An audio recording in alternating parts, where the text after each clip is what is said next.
2016 चातुर्मास मध्य प्रदेश की राजधानी भोपाल में गुरुवर आचार्य श्री का स्थापित हो रहा है।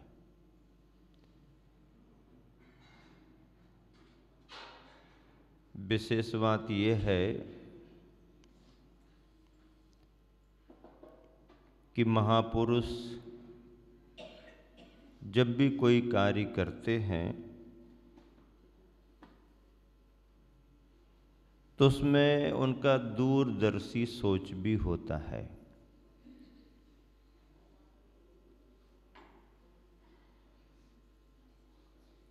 आचार्य श्री ने चातुर्मास के लिए भोपाल महानगर को यदि चुना भी तो उसमें भी कुछ उनके विशेष उद्देश्य थे और उसकी पूर्ति भी चातुर्मास में दिखी। संत अपने लिए तो होते हैं, लेकिन केवल अपने लिए ही नहीं होते हैं। उनका जीवन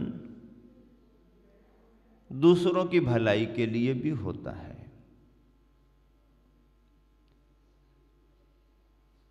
आचार्य श्री जितने श्रेष्ठतम आत्म साधक हैं, अंतर्मुखी दृष्टि रखने वाले हैं, उतना ही उनका चिंतन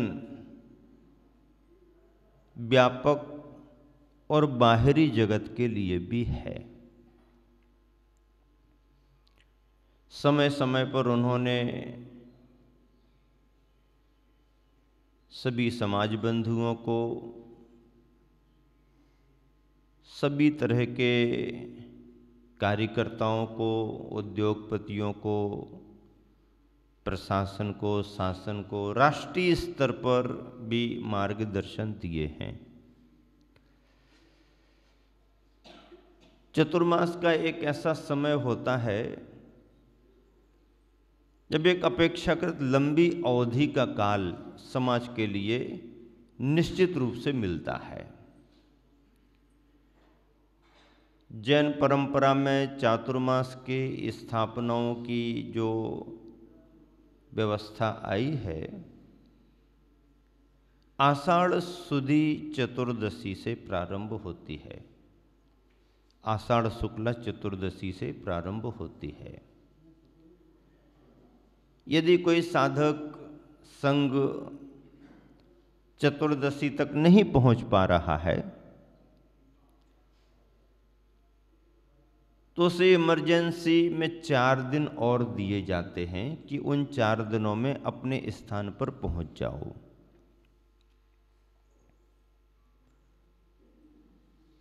प्राय करके चतुर्दशी को स्थापना कर ली जाती है। इमरजेंसी का उपयोग बहुत ही कम होता है, कभी कभार होता है।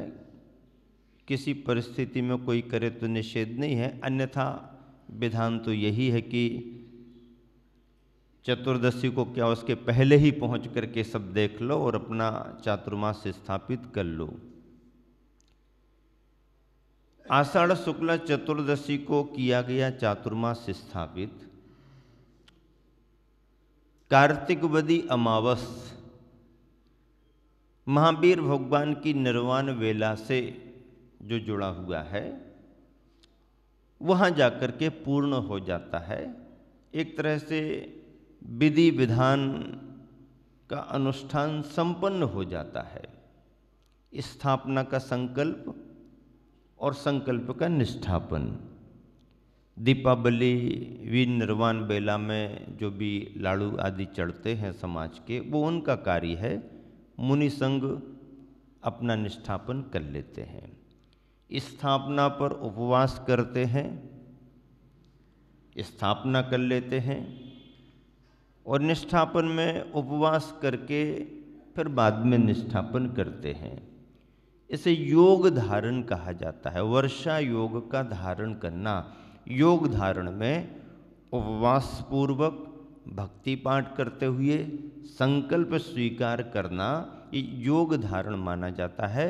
और जो योग का धारण किया था उस योग का निष्ठापन चातुर्मास वर्षा योग का निष्ठापन माना जाता है।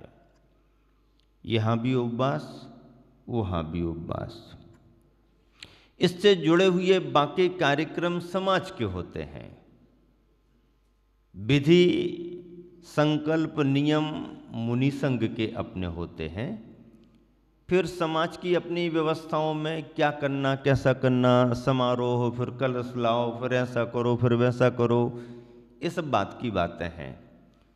इनकी कोई यथार्थ में ज़रूरत नहीं है। ये मांगलिक और समाज की आवश्यकताओं के लिए होते हैं। हमने स्वयं गुरुवर आचार्य के चतुर्मासों को पहले पहले देखा है। कोई कलश नहीं रखे गए, पता ही नहीं कि कब कौन आया कौन गया। चातुर्मास की स्थापना हो गई, कमेटी वालों ने निवेदन कर दिया।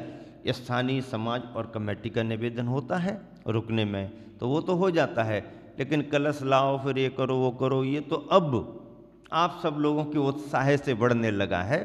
पहले तो सहज कमेटी वालों ने श्रीफल चढ़ा के निवेदन कर दिया, संघ ने भक्ति पाठ करके अपना नियम ले लिया, हो गया चतुर्मास स्थापित। ऐसा हमने स्वयं देखा है। अब का स्वरूप अलग है। ये सामाजिक स्वरूप है, आनंददायी स्वरूप है। समाज भी आनंद लेती है, पूरा का पूरा तैयारियां करती है। तो आषाढ़ शुक्ला चतुर्दशी से लेकर के कार्तिक वदी अमावस तक ही मूल चतुर्मास है। हालांकि कोई कोई अष्टानिक से अष्टानिक तक करें तो भी कोई ऐसी बाधा नहीं है।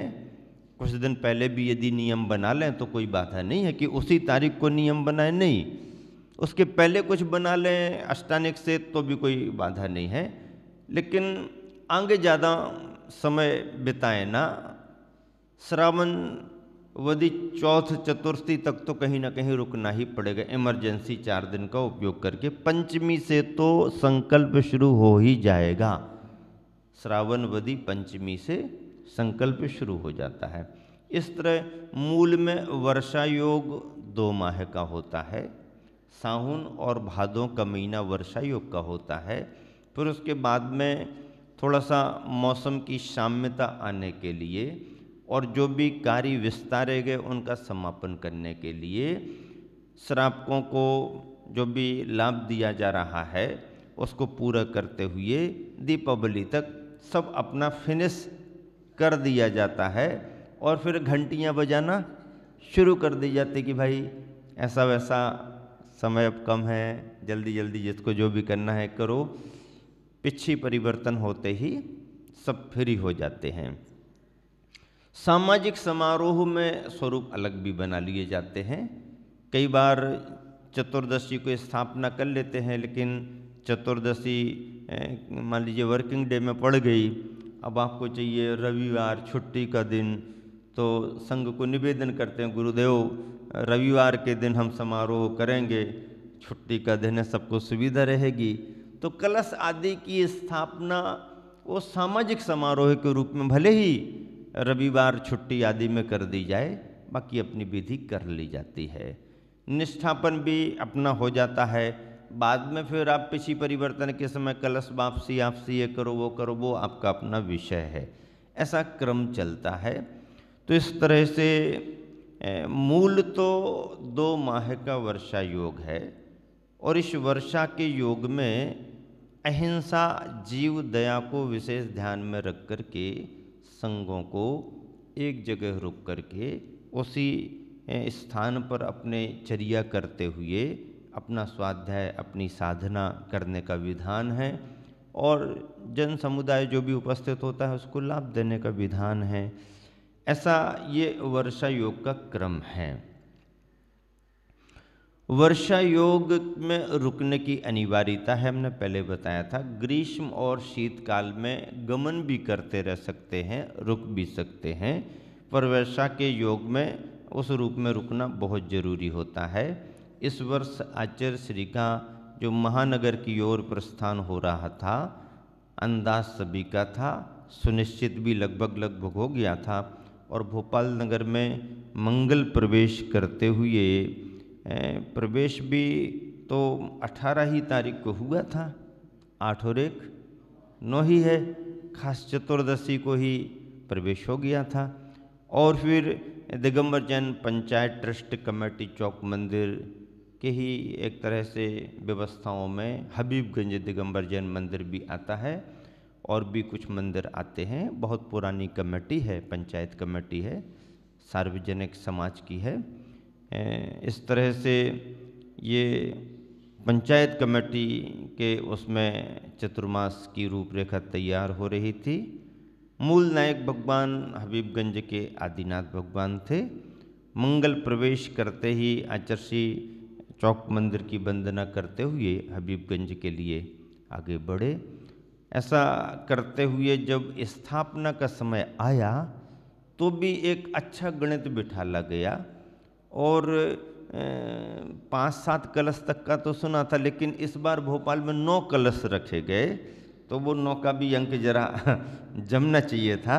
तो इस तरीके से 9 अंक को लेकर के 9 कलश रखे गए।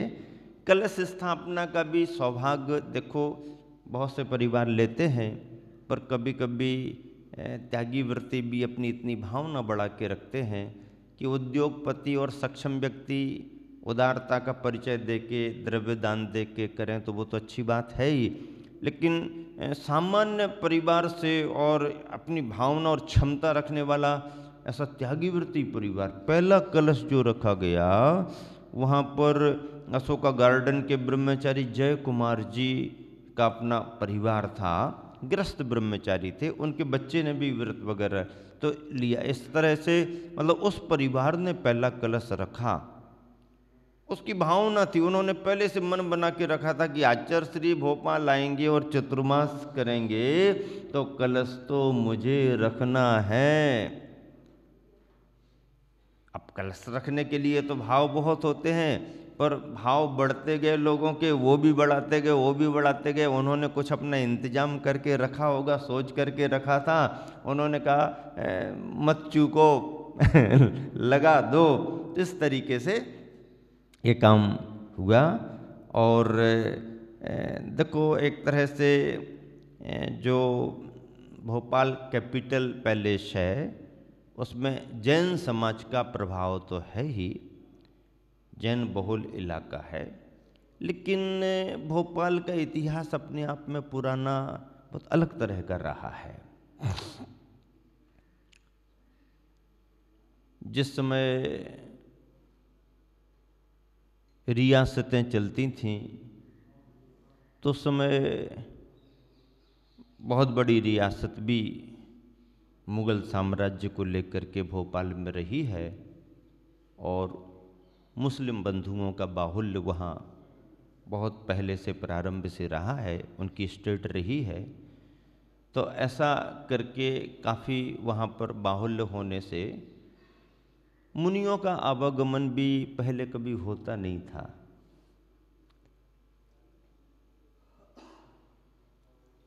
धीरे धीरे जब स्वतंत्रता की स्थिति बनी और राज्यों की व्यवस्था में जब मध्य प्रदेश राज्य को राजधानी के रूप में ये सब तैयारियां हुई तो भोपाल को कुछ विशेष प्रयोजनों से चुना गया।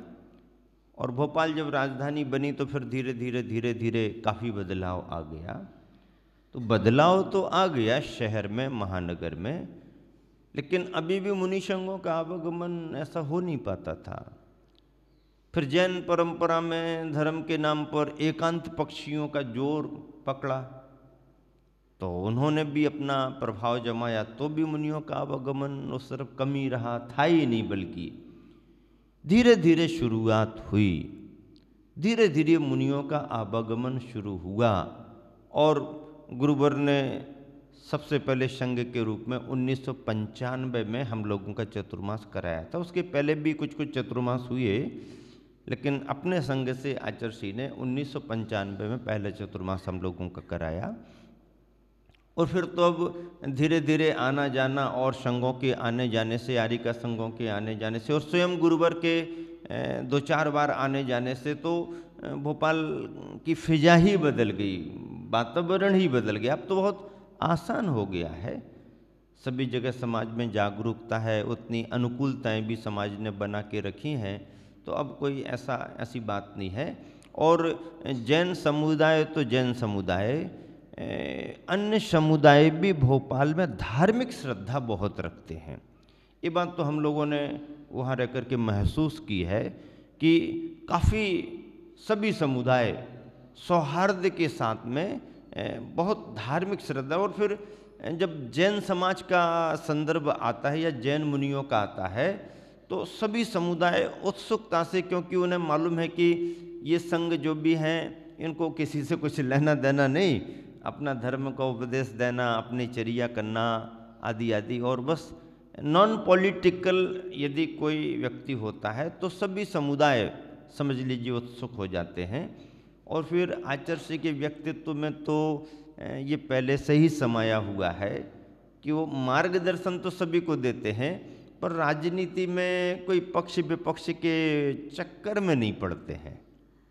और यही कारण है कि राजनीतिक लोगों को मार्गदर्शन देते हुए भी आचार्य राजनीति से बहुत दूर रहते हैं। धर्म नीति, स्वाध्याय साधना उनका अपना मुख्य है, यही प्रभाव उनका सभी पर पड़ता है। मार्गदर्शन लेने को आते हैं। जिस समय शहर में गुरुवर का मंगल प्रवेश हुआ था तो सभी समुदायों ने अलग अलग स्थानों पर खड़े होकर के गुरुवर की अगवानी की थी। कोई भी समाज, कोई भी समुदाय हो, प्रतिनिधि के तौर पर सभी ने किया। जैन समाज का अपना सभी समुदायों के प्रति सौहार्द भाव भी है, और सभी समुदाय ऐसे अवसरों पर उत्साह प्रकट भी करते हैं। ये हम लोगों ने भी चतुर्मास के समय पर अनुभव किया था। आचार्य श्री की स्थापना के बाद में आहारचर्याएँ वगैरह शुरू होती हैं, तो प्रारंभ से ही जिन लोगों को आचार्य श्री की आहारचर्या का लाभ मिल रहा था वो बड़ी उत्साह से अच्छी अच्छी घोषणाएं करना शुरू कर रहे थे।